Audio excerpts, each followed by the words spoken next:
টুটু বসু মোহনবাগানের সাথে যে নামটা জড়িত বহু বছর ধরে, সেই টুটু বসুর অকাল প্রয়াণে আমরা আপামর মোহনবাগানীরা যথেষ্ট দুঃখিত এবং শোকস্তব্ধ। তার আত্মার চিরশান্তি কামনা করি।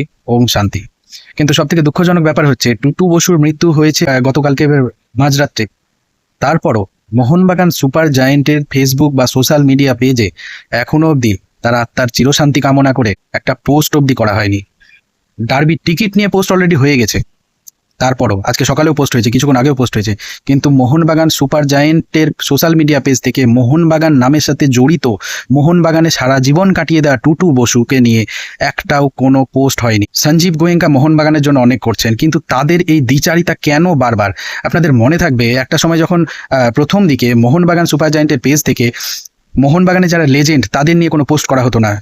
চুনি গোস্বামী থেকে শুরু করে ব্যারেটো থেকে শুরু করে কারো জন্মদিনে উইশ করা হতো না, গোষ্ঠপাল কারো জন্মদিনে উইশ করা হতো না। তীব্র প্রতিবাদ করে সেসব পরিবর্তন করা হয়েছে। এখানেও পরিবর্তন দরকার। খারাপ লাগছে, ভীষণ খারাপ লাগছে। এই ঘটনা, এরকম একটা মৃত্যু নিয়েও পোস্ট করতে যাদের বাধে, তারা আদৌ মোহনবাগানে ভালো চাই কিনা সেটা নিয়ে যথেষ্ট সন্দেহ তো থেকেই যায়। এই টুটু বসুকে নিয়ে কয়েকটা কথা না বললেই না। টুটু বসু ভীষণ বড় বাঙালি পরিবারের একজন সন্তান এবং তাদের মেন যেটা বিজনেস ছিল সেটা কার্গো হ্যান্ডলিং এর বিজনেস ছিল।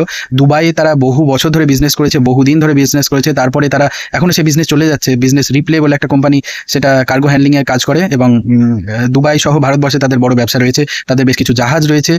তাছাড়াও তারা টুটু বসু কিন্তু বেশ কিছু সংস্থার সঙ্গে, যারা রেডিওর সঙ্গে জড়িত ছিল সেসব সংস্থার সঙ্গে জড়িত ছিলেন, ব্যবসায়িক স্বার্থে জড়িত ছিলেন। এবং তিনি জ্যোতি বসু ছেলে চন্দন বসু, তার সঙ্গেও ব্যবসায়িক তার সম্পর্ক ছিল। আমরি যে হসপিটালটা বর্তমানে, তার আগে আরোগ্য নিকেতন এরকম কিছু একটা নাম ছিল, সেখানেও তার একটা শেয়ার হোল্ডিং ছিল। পরবর্তীকালে প্রতিদিন যে পেপার, নিউজ পেপার, সেটার মালিক হন টুটু বসু, যেটা এখন সৃঞ্জয় বসু চালান।